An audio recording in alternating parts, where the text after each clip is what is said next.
Mais bon, ce que vous nous expliquez là, ça vaut pour les gouvernements de droite, pour les néolibéraux. Or, la gauche a elle aussi beaucoup gouverné en Europe et donc contribué à la déréglementation des marchés, la libéralisation des échanges, etc.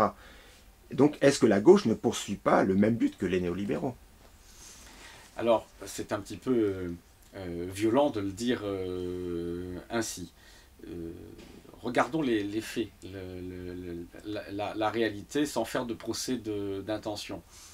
Il y a une grande vague néolibérale dans les années 80, et donc qui met en place cette grande déréglementation et ces nouvelles politiques avec les effets que l'on sait. Bien. Mais dans les années 90, les citoyens, en Europe en particulier, voient bien que ces politiques produisent non pas la prospérité et la mondialisation heureuse que nous avaient chanté certains, mais produisent la régression sociale, hein, l'intensification du travail comme jamais, donc le stress au travail, maintenant on en est au suicide au travail, les délocalisations, les pertes d'emplois, le chômage, la pauvreté qui s'installe dans les pays riches, bon, ils voient le résultat. Et donc il y a une sanction.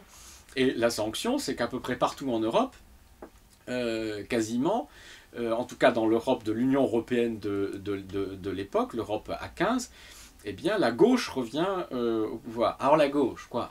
Des socialistes et des sociodémocrates, des travaillistes en Angleterre, Lionel Jospin en France, donc la social-démocratie dans l'Europe, à peu près 13 pays sur 15, hein, à la fin des années 90, sont gouvernés avec des socialistes ou des sociodémocrates. Or, que se passe-t-il à ce moment-là? Eh bien, alors qu'il y a une claire sanction de la part des citoyens et des électeurs de cette orientation néolibérale des politiques. Que se passe-t-il? Ben, rien. C'est-à-dire qu'on est obligé de constater que cette gauche au pouvoir en Europe n'a rien fait réellement pour contrecarrer le mouvement qui avait été pris. En tout cas, rien de sérieux contre la déréglementation financière. Rien en Europe, dans la construction européenne, eh bien, pour remettre l'Europe sur les rails du progrès. Par exemple, en 1997, au moment de la négociation du traité d'Amsterdam, Lionel Jospin nous avait promis qu'il ne signerait pas si un certain nombre de conditions n'étaient pas remplies. Bon, le rapport de force n'était pas là, il était seul et isolé face à une social-démocratie européenne déterminée à ne rien changer dans le fonctionnement de l'Union européenne. Bon, ben finalement, il a signé, il n'aurait pas dû signer, mais finalement, il a signé. Il était seul et isolé, et donc on n'a rien obtenu. Donc force est de constater que non seulement la gauche n'a pas résisté, mais la gauche a activement participé à la déréglementation financière, à la tournure, disons, néolibérale des politiques en Europe. Donc nous avons ici donc une difficulté supplémentaire.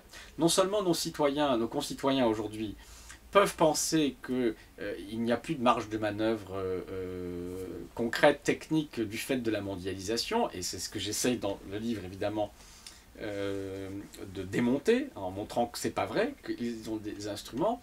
Mais ce qui les conforte dans ce sentiment d'impuissance, c'est que même quand la gauche est au pouvoir ou a été au pouvoir, eh bien apparemment, en tout cas, elle ne pouvait pas faire autrement, puisqu'elle n'a pas fait